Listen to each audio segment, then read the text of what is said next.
It just seems the Democrats are failing to see day after day the big lies that they are putting forward. The big lies they are putting forward, they fail to see what it's doing to America. And it's a desperate move in social circles. I mean, what can they do? The election cycle is clearly out of control for them, and historic wipeout for the Democrat Party coming in November. But the panic now really setting in. I mean, the whole COVID pandemic thing has faded. Huge disappointment for the Democrats. And even though they secretly hope it comes back with a vengeance, there is zero chance it will unite Americans behind the incompetent and incontinent Joe Biden. His ship has sunk along with the pandemic, and millions of Americans are regretting they let the senile old man anywhere near the White House.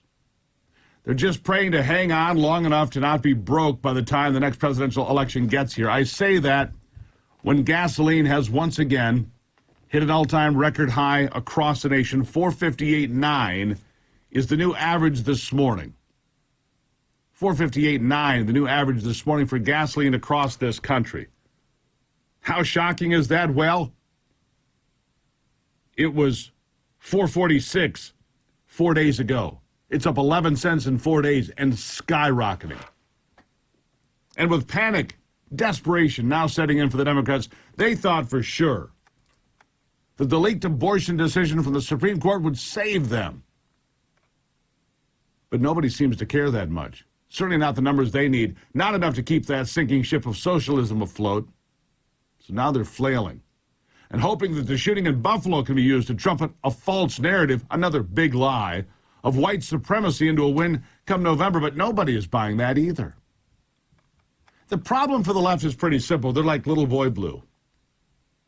They've cried wolf so many times that the majority of Americans are turning away, uninterested and unimpressed with anything they have to say. And of course, the other big lie is that somehow Vladimir Putin is to blame for all the economic problems.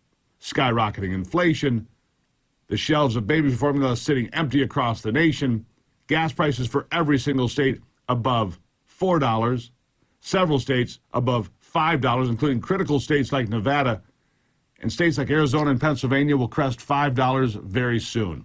Critical states. How do you think that impacts the Senate races in Arizona and Pennsylvania?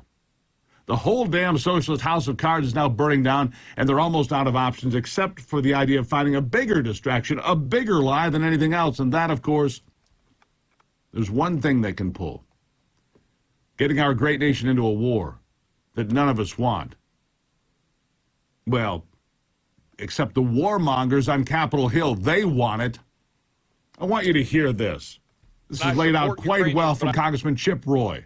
He rips on those voting to send $54 billion to the Ukraine for the biggest lie of all. Here he is. I support Ukrainians, but I represent Americans. And Americans want to stand alongside Zelensky and push back on Putin, but they want us to do our job responsibly. And when I hear the majority leader of the other party say, quote, a time of war, when I sat with the majority leader in a Rules Committee meeting upstairs, and he said, we're at war, and I'm wondering when we voted to go to war. If we're going to have a proxy war and we're going to give $40 billion to Ukraine because we want to look all fancy with our blue and yellow ribbons and feel good about ourselves, maybe we should actually have a debate in this chamber, a debate in this body, because the American people expect us to do that. When the border of this country is wide open and cartels have control of it and fentanyl is pouring in and we have $30.5 trillion of debt and gas prices are spiking and $1,100 to fill a tank of diesel, and we go, oh, blank check, $40 billion.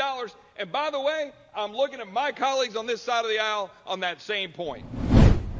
He's exactly right. Republicans supporting this war are wrong. Flat wrong. That is laying it on the line and telling it like it is. If everyone keeps throwing around the idea that we are at war, which basically we are with $54 billion put in, all in, far more than we spend to defend our own border. And the question is why? Why are so many of these politicians pushing us to defend a nation with which we have no defense treaty? Why would so many in Washington push so hard to provoke Russia?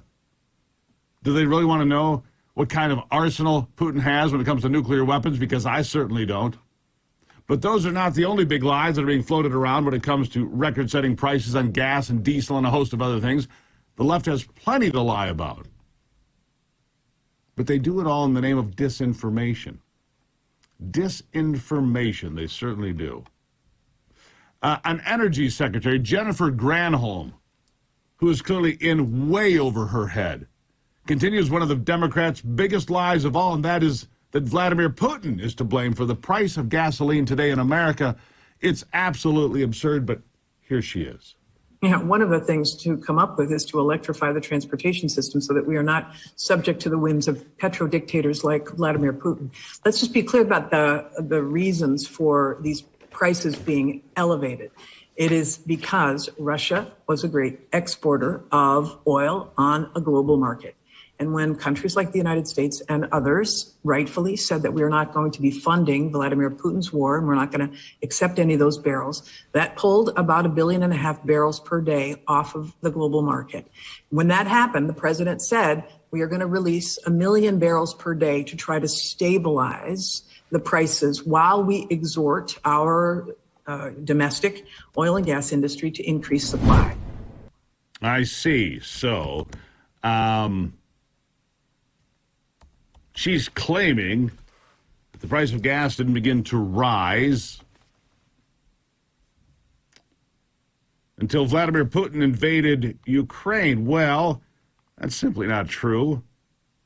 You see, the national average for gas on March 11th reached a record high.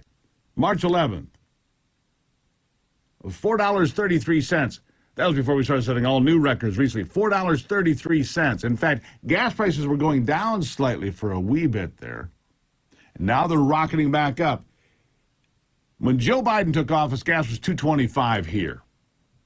So it was $2 a gallon more before Vladimir Putin ever invaded Ukraine. It is an absolute lie that they're putting forth. A dishonest, disingenuous lie to you, the American people.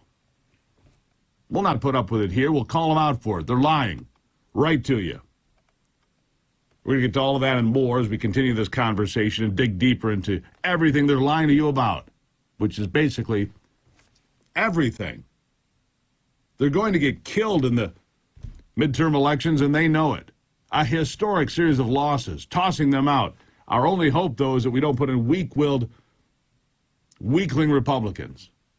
I'll be right back.